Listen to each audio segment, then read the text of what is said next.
Olá pessoal, voltando aqui, agora nós vamos para o estudo do capítulo 9 de Apocalipse, certo? Esse capítulo, ele tem 21 versículos, né?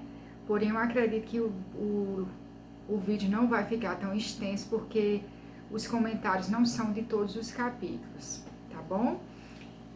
Eu tô lendo na Bíblia, na versão NVT, você que não tem, coloca lá no Google, capítulo 9, versão NVT. Ou melhor, capítulo 9 de Apocalipse, NVT. E os comentários eu faço com base na Bíblia de aplicação pessoal, Bíblia de estudo, aplicação pessoal, da Almeida Revista e Corrigida, certo? Vamos lá, capítulo 9 de Apocalipse.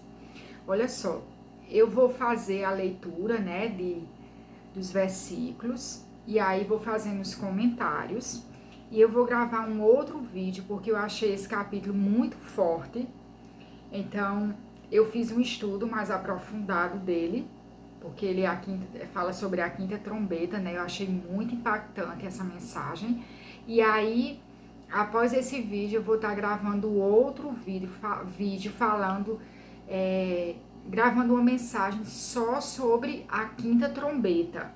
Então, lá vai falar sobre o que são trombetas, o que são selos, vai falar dessa cavalaria também. Então, seria interessante você ver também, certo? Porém, é um estudo à parte, tá bom? Eu quis me aprofundar mais nesse capítulo, porque eu achei super impactante. Vou fazer um resumão, né, do livro de Apocalipse aqui, dos versículos, o que cada um fala. Do capítulo 1 ao 3 fala das 7 igrejas. Dos capítulos 4 ao 7 fala dos 7 selos. Do 8 ao 11 fala das 7 trombetas.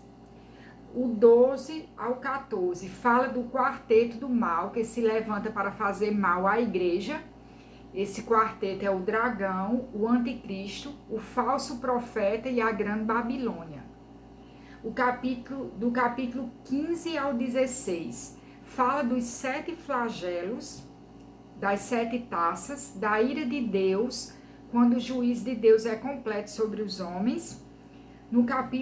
Dos capítulos 17 ao 19, fala sobre a queda do quarteto do mal, né, que foi esse que eu falei anteriormente, que está lá dos capítulos 12 ao 14.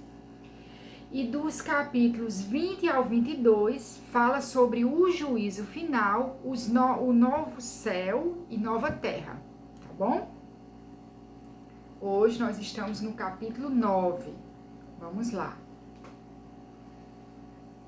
Eu vou ler o versículo 1 e 2 e vou comentar sobre, tá?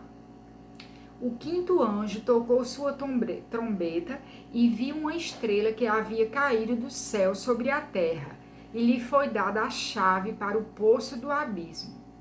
Quando o poço foi aberto, dele saiu fumaça como de uma imensa fornalha, e a luz do sol e o ar escureceram com a fumaça. Então, essa estrela, que é Satanás, está sob o controle e autoridade de Deus. O poço do abismo representa o lugar dos demônios e de Satanás, o rei dos demônios, né? Que está lá no capítulo 9, mais embaixo no versículo 11, tá bom? Versículo 3 agora. Então, da fumaça saíram gafanhotos que desceram sobre a terra, e lhes foi dado poder para ferroarem como escorpiões. 4. Receberam ordens para não danificar a vegetação, nem as plantas, nem as árvores, mas apenas as pessoas que não tivessem o selo de Deus na testa. Vamos lá.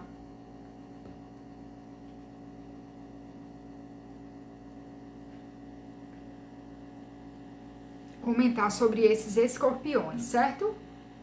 O profeta Joel, ele descreveu a praga de gafanhotos como um presságio, ou seja, presságio é um sinal capaz de de indicar um acontecimento futuro, certo? Então, o profeta Joel descreveu a praga de gafanhotos como um sinal, né? Um presságio do dia do Senhor. Isso é do juízo final. Você encontra isso lá no livro de Juízes, capítulo 2, do versículo 1 ao 10. No Antigo Testamento, os gafanhotos simbolizavam a destruição. Aqui, entretanto, eles estão simbolizando uma invasão de demônios arregimentados para torturar as pessoas que não creem em Deus. As limitações impostas a esses demônios somente podiam atormentar a pessoas durante 5 meses, né? Eles somente poderiam atormentar durante 5 meses. Então, as limitações impostas a esses demônios mostram que eles estão sobre a autoridade de Deus. Então, Deus, ele tem o controle. E isso é visto quando Deus determina que apenas esses gafanhotos atingem pessoas que não creem nele e durante 5 meses. Isso demonstra o poderio de Deus, o controle de Deus, porque Deus coloca limitações neles. Muito provavelmente, esses gafanhotos são demônios, espíritos malignos governados por Satanás, que procuram levar as pessoas a pecar. Não foram criados por Satanás, porque Deus é o criador de tudo. Ao contrário, anjos caídos que se alinharam a Satanás em sua rebelião. Deus limita o que podem fazer e nada fazem sem sua permissão.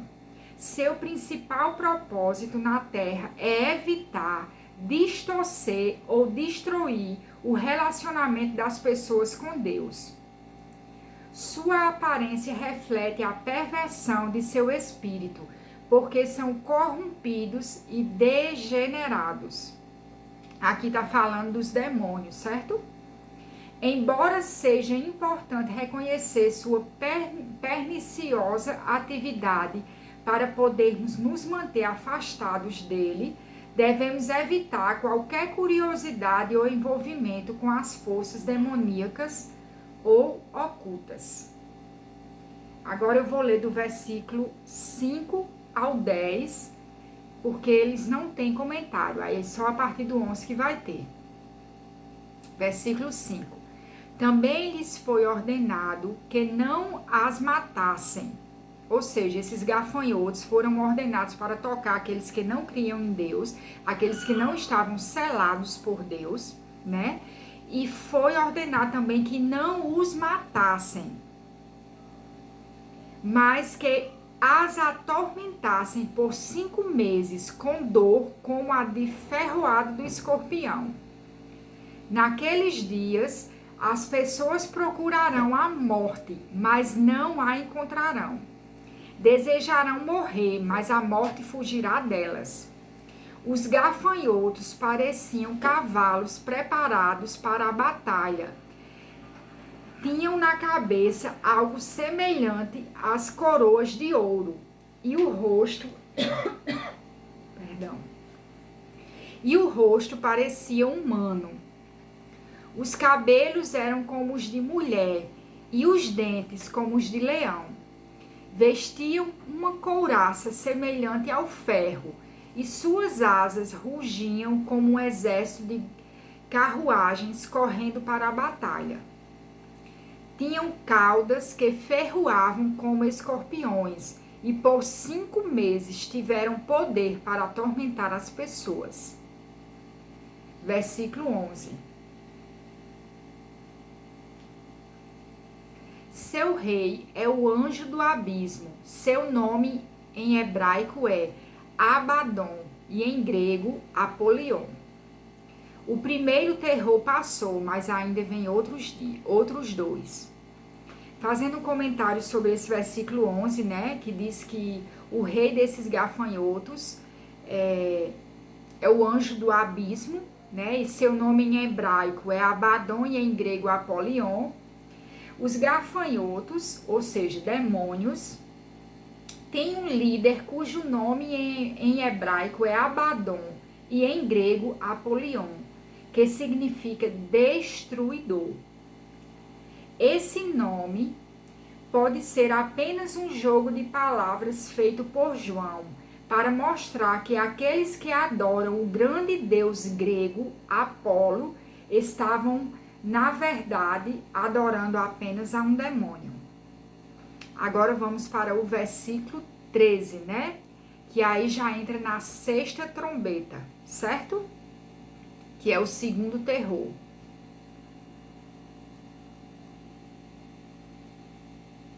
Versículo 13. O sexto anjo tocou sua trombeta e ouvi uma voz que vinha das quatro pontas do altar de ouro que está na presença de Deus. A voz disse ao sexto anjo que tinha a trombeta: solte os quatro anjos que estão amarrados junto ao grande rio Eufrates. Capítulo 14. Agora vamos para o 15. Aí eu faço o comentário até o 15, tá? Então, o 14. A voz disse ao sexto anjo que tinha a trombeta: solte os quatro anjos que estão amarrados junto ao grande rio Eufrates. Então, os quatro anjos que haviam sido preparados para aquela hora, dia, mês e ano, foram soltos para matar um terço da humanidade. Fazendo o comentário do versículo 14 e 15, né? Aqui a palavra anjos refere-se aos anjos caídos, ou seja, aos demônios. Esses quatro demônios não identificados seriam extremamente cruéis e destruidores. Mas note que eles não têm o poder de se libertar para fazer sua obra maligna na terra. Em vez disso, encontram-se reprimidos por Deus e ficarão livres somente em um momento específico, para fazer apenas o que o poder divino lhes permitir. Aqui, um terço de todas as pessoas foi sacrificada. Em Apocalipse 6, os versículos 7 e 8, um quarto de todas as pessoas foi sacrificada. Portanto, mais da metade de todas as pessoas do mundo foi morta pelos grandes juízos de Deus. Muitas mais ainda teriam sido eliminadas se Deus não tivesse colocado limites à sua destruição. Agora vamos para o versículo 16. Eu vou ler do 16 até o 19 e aí comenta apenas o 16, certo? Ouvi que seu exército era constituído de 200 milhões de soldados a cavalo. Eu vou ler logo o comentário desse 16. Na época de João, seria inconcebível tal número de tropas em um exército a cavalo, mas atualmente existem países e alianças que poderiam facilmente reunir tão elevado número de soldados.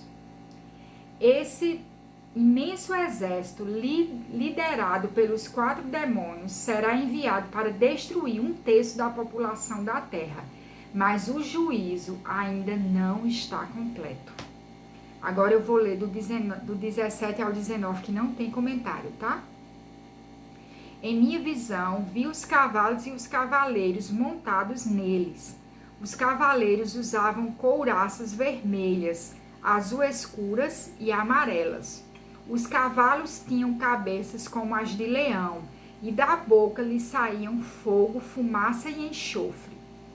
Um terço da humanidade foi morto por estas três pragas que saíam da boca dos cavalos: fogo, fumaça e enxofre. O poder dos cavalos estava na boca e na cauda, pois a cauda tinha cabeças como de serpente, com as quais feriam as pessoas. Agora nós vamos ler os últimos versículos, né, do 20 ao 21 e farei um comentário dos dois, tá? Versículo 20. Aqueles que não morreram dessas pragas ainda se recusaram a arrepender-se de seus atos perversos. Que coração duro, né? Diante disso tudo, ainda não se arrependeram. Continuaram a adorar demônios e ídolos feitos de ouro, prata, bronze, pedra e madeira. Ídolos que não podem ver, nem ouvir, nem andar. O 21. E não se arrependeram de seus assassinatos, sua feitiçaria, sua imoralidade sexual e seus roubos. Vamos para o comentário do 20 ao 21.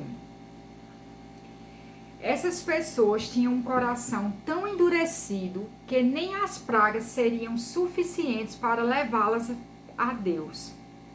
Em geral, as pessoas não se deixam cair na imoralidade e no pecado repentinamente. Ou seja, ninguém cai nessas práticas do dia para a noite. Vão escorregando aos poucos, até que, sem entender o que aconteceu, encontram-se irreparavelmente atoladas em uma conduta pecaminosa. Qualquer pessoa que permitir ao pecado enraizar-se em sua vida terminará seus dias nessas condições. Toda tentação acolhida hoje se transformará em pecado amanhã. Um hábito no dia seguinte, vou ler novamente, certo? Que é contínuo. Toda tentação acolhida hoje se transformará em pecado amanhã. Um hábito no dia seguinte, e então na morte e na eterna separação de Deus. Que é, falando sobre essa separação de Deus, está lá em Tiago, capítulo 1, versículo 15, né? Aqui ele está dizendo o quê? O pecado, ele não vem, nós não caímos numa vida pecaminosa do dia para a noite. A tentação vem e a gente vai caindo nela aos poucos. A gente não se posiciona, vai caindo, vai caindo. Cai hoje, cai amanhã, não se arrepende, não se toca que está caindo nisso. Quando olhar, está numa vida pecaminosa. Está achando as coisas normais, está achando o pecado normal. Então, que nós possamos vigiar nisso. Acreditar que você nunca poderia assumir tal atitude é o primeiro passo em direção a ter um coração endurecido. Reconheça que precisa confessar seus pecados a Deus. Ou seja, quando ele fala aqui, acreditar que você nunca poderia assumir tal atitude é o primeiro passo em direção a ter um coração endurecido. É aquela pessoa que se acha santo demais, aquela pessoa que acha, não vou cair. Aquela pessoa que às vezes nem se compadece do outro, né? A gente vê alguém caindo em pecado e tem aquelas pessoas que dizem assim, mas é muito fraco, mas não vigiou. Ele diz que esse é o primeiro passo para um coração endurecido. Por quê? Porque há um versículo na Bíblia que diz que os que estão de pé vigiem para que não caiam. Isso significa que nós estamos sujeitos a cair. Nós precisamos vigiar, estar diante da presença de Deus dia após dia, porque o pecado, ele bate na nossa porta todos os dias. Todos os dias. E eu e você, nós precisamos estar em comunhão com Deus, buscando a face dele, para que nós possamos vencer, porque só nele nós vencemos a tentação. Resistir ao diabo e ele fugirá de vós.